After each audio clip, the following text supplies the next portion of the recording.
Hello guys, welcome to my YouTube channel Komala Azmi Vlog. কি খবৰ আপোনালোকৰ? নিশ্চয় ভাল, আমি ভালে আছো। আপোনালোকৰ আশীৰ্বাদত আজি এটা ৰেচিপি বনাম। চাকছো আজি কি ৰেচিপি বনাম? আজি বনাম বুটৰ দাইল এই ৰঙালৰ ৰেচিপি। চাই দেখিব ভিডিওটো কেনেকৈ আৰু ইয়াত আৰু কি এটা ইনগ্ৰেডিয়েন্টছ দিম। ভিডিওটো সম্পূৰ্ণভাৱে স্ক্ৰিপ্ট নকৰাকৈ চাই যাব। এতিয়া কুকাৰটোত ৰঙালাও আৰু দাইলখিনি দি দিছো। ইয়াত পানী 1 কাপ দি ললো আৰু নিমখ দিছো 1 চামুচ। এতিয়া মই এইখিনি সিজিবলৈ দে 4-5টা হুইছেল আহিবলৈ দিম। ইতিমধ্যে কেৰাহীটো তেল গৰম হ'বলৈ দি দিছো। এতিয়া ইয়াত অলপ নিমখ দি দিম, অলপ হালধি গুড়া দি দিম।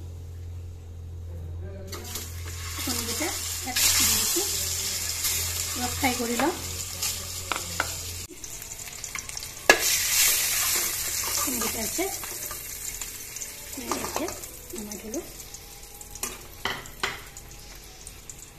ইয়াতে আৰু অলপ তেল দি দিম।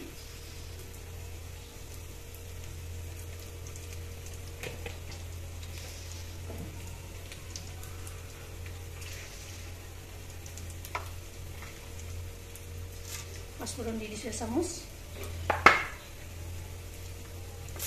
পিঁয়াজখিনি ইয়াত দি দিছো। পিঁয়াজখিনি অলপ ৰংচঙীয়া হ'বলৈ দিম। পিঁয়াজখিনিও ৰংচঙীয়া হৈছে। ইয়াতে নিমখ দিম 1 চামুচ আৰু হালধি গুড়া দিম 1 চামুচ। জলকীয়া গুড়ি দিছোঁ 1 চামুচ, ধনিয়াৰ গুড়ি দিছোঁ 1 চামুচ, জিৰাৰ গুড়ি দিছোঁ 1 চামুচ। এইখিনিও এনেকৈ লগাই ল'লোঁ।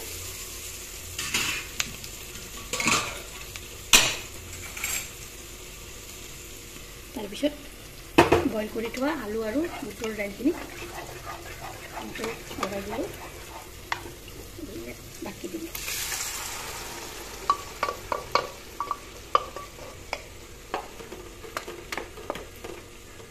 ইয়াতে অলপ পানী দিম কুকাৰটোত।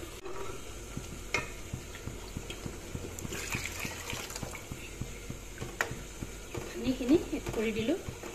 এতিয়া উতলিবলৈ দিম।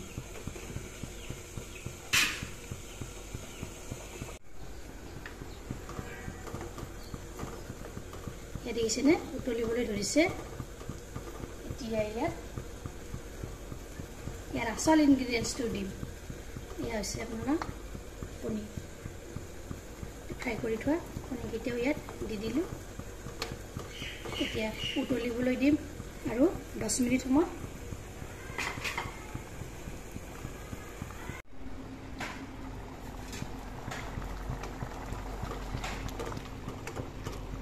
ইয়াত 10 মিনিট হৈ গৈছে। এনেকৈ এফালৰ পৰা তলপৰ কৰি লৰাই দিলোঁ।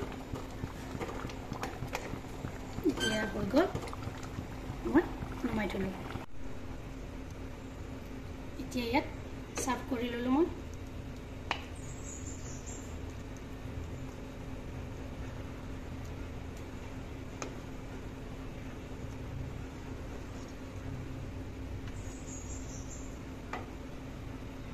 এয়া চাওক ৰঙালাও বুটৰ দাইল আৰু কণীৰ তৰকাৰীখন